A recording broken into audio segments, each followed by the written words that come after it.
Over the years, my wife has made a concentrated effort to help me better identify whatever emotions I might be feeling in a particular moment. Ironically, I don't ever remember her asking me how I felt about understanding my feelings, but she knows that my go-to response is usually going to be one word: fine. I'm fine. Fine tends to be my go-to answer when describing how I feel about anything. And not to be defensive, but I don't think I'm the only person of my gender who uses the word fine as an umbrella term for all kinds of unknown and unrecognized feelings. My spectrum of emotions ranges between fine, good, and meh. That's about it.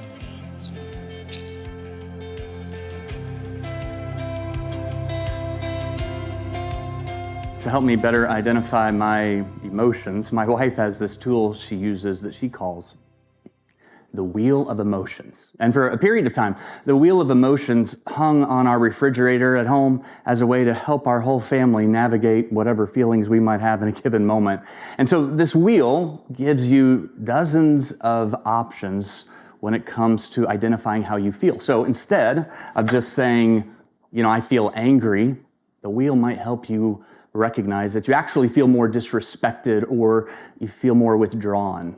But the idea is that you can identify whatever emotion you're feeling in a moment, and by identifying it, you can better understand where it's coming from, and you can also better navigate where it's inevitably going to take you and the people around you. And so over the years, here's what I've discovered as a pastor, and I've also learned this personally. There are some common emotions that tend to show up when your way isn't working. When you're not living your life deeply connected to Jesus, there are some feelings that begin to surface. Let's go back to our controlling metaphor in John 15, verse 5, where Jesus says, "I am the vine and you are the branches." When I'm doing things my way, I've stopped being the branch and I'm trying to be the vine.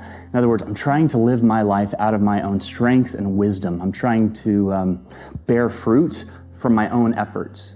Instead of connecting to Jesus and finding what I need in Him, I'm trying to find that in myself. And this approach will eventually not work. When that happens, you just start to find these predictable emotions forming. And so I want to draw your attention to 4 emotions that often show up when you're living this disconnected life. But before we do that, I want us to identify one of the disciples who I think could have used the feelings wheel in his life. Peter was a guy who was pretty emotional, but wasn't always good at identifying and navigating his emotions. So when we meet Peter, he's making a living as a fisherman. And in Luke chapter 5, we read about this moment in his life when it's really obvious that his way isn't working. In Luke chapter 5, Peter's not yet been called to become one of the 12 disciples, but he's been around Jesus enough to know that Jesus is an incredible teacher. Peter and his crew have pulled their 2 boats up to the shore and are washing their nets after they've been fishing all night long. They've been on the Sea of Galilee trying to catch something. They're exhausted. They're ready to go home for the day.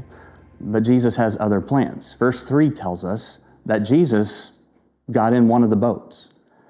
It doesn't appear that Jesus asked. He just climbs into the boat belonging to Peter. I don't think Jesus is being presumptuous here because Jesus had recently healed Peter's mother-in-law. So Peter owes him one, I guess, depending on how he felt about his mother-in-law. So Jesus has Peter take him out on the boat just a little bit so that the natural acoustics of the water will allow him to communicate to a large crowd. And verse 4 tells us that when Jesus finished speaking, he said to Peter, "Now let's go out to where it's deeper and let down your nets to catch some fish." Okay, Jesus. Peter's a professional fisherman. He's been out all night fishing, and now you're telling him to go back out and try again. Peter must have been thinking, "Hey, Jesus, I'll leave the teaching to you. You leave the fishing to me. How about you stay in your lane?" What he actually says, though, to Jesus is, "Master, we've worked hard all night, and we haven't caught anything." If my wife would have been on the boat, this is where she would have pulled out the wheel of emotions and asked Peter to use his feeling words. Peter lets Jesus know that he has already tried. He's worked hard. He's got nothing to show for it. He said, we haven't caught anything. Peter acknowledges, in other words, that his way isn't working. But it's not because of a lack of effort. They've been fishing all night. And my guess is you've experienced this dynamic in your life. Maybe you're experiencing it in real time. You've put in the work, expecting to produce a certain result, but despite all of your efforts, you just don't have much to show for it. You've tried hard maybe to turn things around as a parent. You've made an effort. You've tried to be more consistent with your child. You've been intentional to communicate your expectations. You've worked on responding instead of reacting, but you don't have much to show for it. Or you've put in long hours at work. You've taken the initiative. You've made extra efforts. You've asked your boss, what else can you do to improve? And you've implemented the suggestions, but every time there's an opportunity for a promotion, you get passed over. Or maybe you've tried to reconnect with a sibling, and from your perspective, you're the only one who's trying, but the more work you put into it, the more indifferent they seem.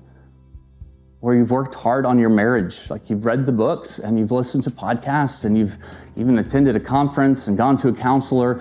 You've learned your spouse's love language only to discover that apparently they're bilingual. And so despite your best efforts, nothing seems to change. In fact, things seem worse.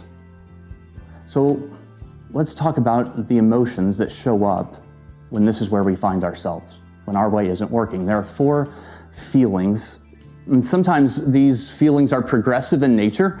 One emotion leads to another. Other times, they like to team up and come at us all at once. But when you're consistently experiencing some kind of combination of these emotions, it's almost a sure thing that your way isn't working. You need to do something different. So imagine the dashboard of a car that has a number of gauges that indicate the health of your vehicle and let you know what might need some attention.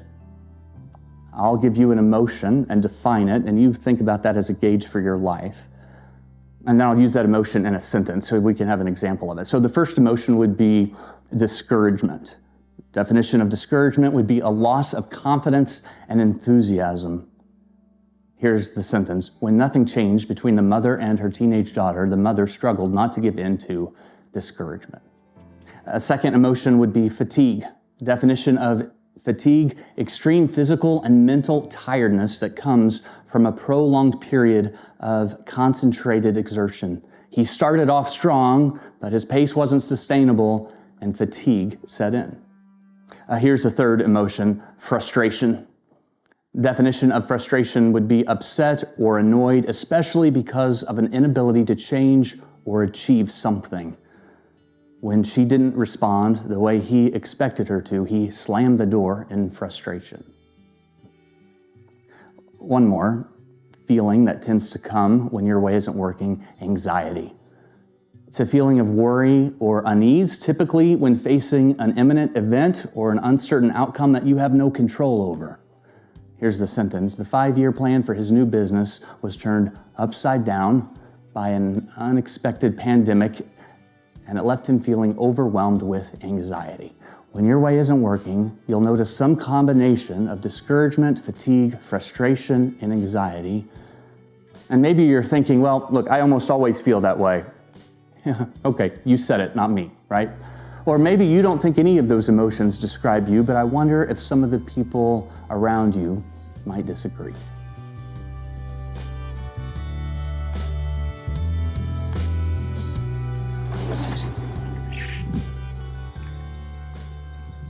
So how do these emotions show up on the dashboard of your life? You can expect some combination of these feelings when your way isn't working, when you're not connected to the branch.